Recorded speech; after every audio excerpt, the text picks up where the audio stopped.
गांव का घर। मोहन और सोहन दो भाई दोनों शहर में अच्छा काम कर रहे थे और गांव के घर में माँ रहती थी। फिर एक दिन, भैया मोहन, मैं सोच रहा था कि मैं गांव चला जाता हूँ, माँ के पास रहूंगा। हाँ हाँ भाई चलना। वैसे भी गांव के घर का जो सुकून है ना, इस शहर में कहाँ। मेरा बस चले तो मैं भी वहीं रहूं, माँ के पास। अरे कितनी बार कहा है माँ को कि आकर शहर में रहे हम लोगों के साथ, लेकिन नहीं, पता नहीं क्यों नहीं रहना चाहती शहर में हम लोगों के साथ। अरे यार कैसी बात कर रहा है भाई, वो घर माँ के लिए पता है ना कितना वैल्यू करता है। पिताजी की यादें उस घर से जुड़ी है। अरे छोड़ ना भाई, आज के समय में कौन इतना सोचता है। वैसे भी गांव आ, फिर बात करते हैं। दोनों भाई अपनी बीवियों के साथ गांव पहुंचते हैं। अरे क्या बात है, दोनों भाई एक साथ। लो, पेड़ के अमरूद है, आज ही रामू को बोलकर तोड़वाए हैं।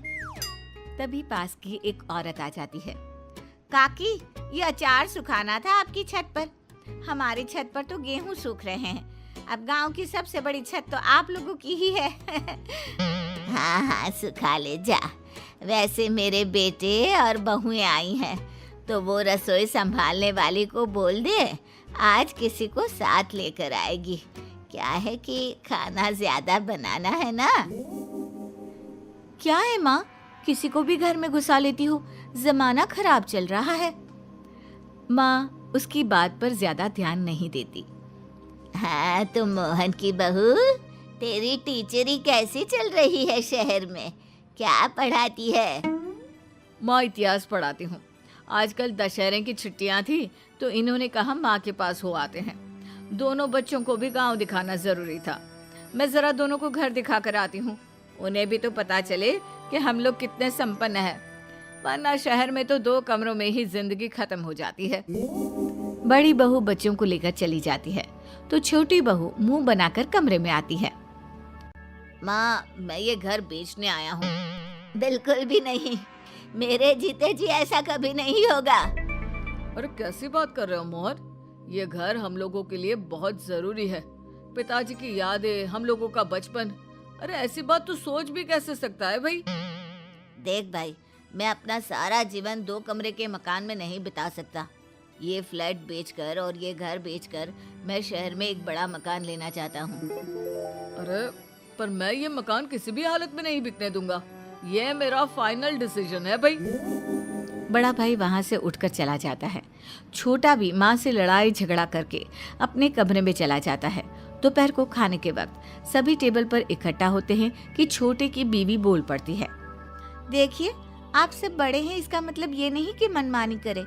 अरे हम लोगों का भी हिस्सा है इस घर में और मैं इसे बेचने आई हूँ। मैं घर बेचे बिना नहीं जाऊंगी। बड़ा भाई कुछ कहता है, इससे पहले माँ कहती है, मुझे घर बेचना मंजूर है। अब इस बारे में यहाँ बात नहीं होगी। जब तक हो खुशी से रहो, और जब इस घर का ठीक रेट लग जाए बेच जाना। मैं गांव में ही कोई छोटा घर ले लूंगी। बड़ा बेटा कुछ कहना चाहता है पर माँ कहती है, मैंने जो बोला वो फाइनल है। छोटा बेटा खुश हो जाता है। सभी शहर वापस चले जाते हैं। अब रोज कोई ना कोई उस मकान को देखने आता, लेकिन ठीक बोली नहीं लग पाती। फिर एक दिन छोटा बेटा माँ को फोन करता है। माँ क्या हुआ, घर की डील फाइनल हुई कि नहीं? नहीं तो एक काम कर, औने पौने जो भी दाम मिलते हैं निकाल दे घर को। अच्छा ठीक है बेटा, तो तू एक काम कर, तू और मोहन दोनों आ जाओ, मैं पेपर तैयार करवा लेती हूँ। है एक खरीदार। दोनों भाई अगले दिन गांव आते हैं और पेपर पर साइन कर छोटा पैसे ले लेता है। माँ बड़े को पैसा देती है तो वो कहता है, माँ ये पैसे तू ही रख ले, कभी जरूरत हुई तो ले लूंगा। तू चलना मेरे साथ। नहीं बेटा, मैं यहीं रहूंगी इस गांव में। यहाँ सब मेरे हैं। शहर में तू और बहू दोनों नौकरी करते हैं, क्या करूंगी मैं, मन भी नहीं लगेगा। दोनों बेटे शहर को लौट जाते हैं। फिर एक रोज, भैया मैंने शहर में बड़ा घर ले लिया है, कल गृह प्रवेश है। माँ को तो नहीं बुलाया पर आप आ जाना। नहीं, मैं नहीं आऊंगा। तुझे ही मुबारक तेरा बड़ा घर। ये बोलकर वो फोन रख देता है। तभी उसकी बीवी उससे कहती है, अरे छोड़िए ना गुस्सा, आप तो जानते हैं सोहन को, बचपन से ही जिद्दी है, ऊपर से उसकी बीवी भी ऐसी। पर अब मेरा मन ही नहीं करता उससे बात करने का। दिन बीतते हैं। बड़े भाई और छोटे भाई में बातचीत तक बंद हो जाती है। पर फिर एक दिन मोहन अपनी बीवी से कहता है, मेरा मन न जाने क्यों आज सोहन से मिलने का कर रहा है। अरे तो चलिए ना, चलते हैं भैया के पास, कौन सा दूर है उनका घर। दोनों पति पत्नी सोहन के घर जाते हैं, जहाँ देखते हैं कि उसका घर का दरवाजा खुला है। अरे सोहन के घर का दरवाजा खुला है, जल्दी अंदर चलो, कहीं कुछ गड़बड़ लग रही है। वो अंदर जाते हैं कि देखते हैं कि सामने सोहन जमीन पर पड़ा होता है। दोनों फटाफट उसे डॉक्टर के पास ले जाते हैं, जहाँ उसके ठीक होने के बाद। ये तो बहुत अच्छा हुआ कि वक्त पर आप आ गए, वरना आपको बचाना नामुमकिन था। भैया आपने मेरी जान बचाई, वरना उस बड़े से घर में मेरा क्या हो जाता। रीना भी बच्चों के साथ मायके थी। वैसे आप अचानक कैसे आए भैया, भगवान बनकर। तू मेरा भाई है सोहन, हम दोनों की रगों में एक ही माँ का खून है। मुझे बहुत दिनों से तेरी याद आ रही थी। भैया मुझे माफ कर दीजिए, मैं बहुत स्वार्थी निकला, मैंने आपके साथ बहुत गलत किया भैया। माँ का मकान भी बेच दिया। मैं अब ठीक होकर उस बड़े घर में नहीं जाऊंगा भैया, मुझे अपने साथ ले चलो। अच्छा मत जाना छोटे, चल हम कहीं और चलते हैं। हाँ भैया, जहाँ कहोगे चलूंगा, बस उस घर में मत भेजना जो मैंने अपनी नींव बेचकर खरीदा है। मोहन सोहन को लेकर चला जा रहा था।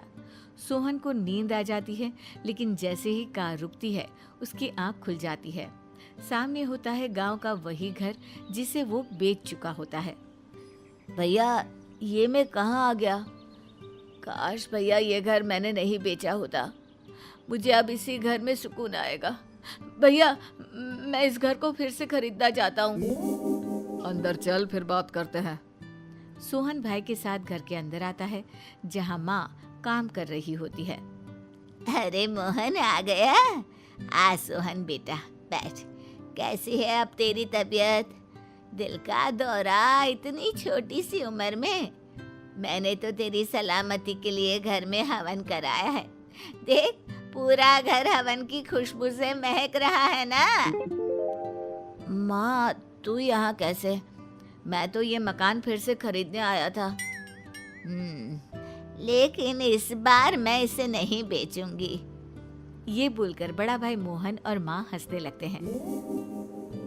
माँ तू नहीं बेचेगी मतलब?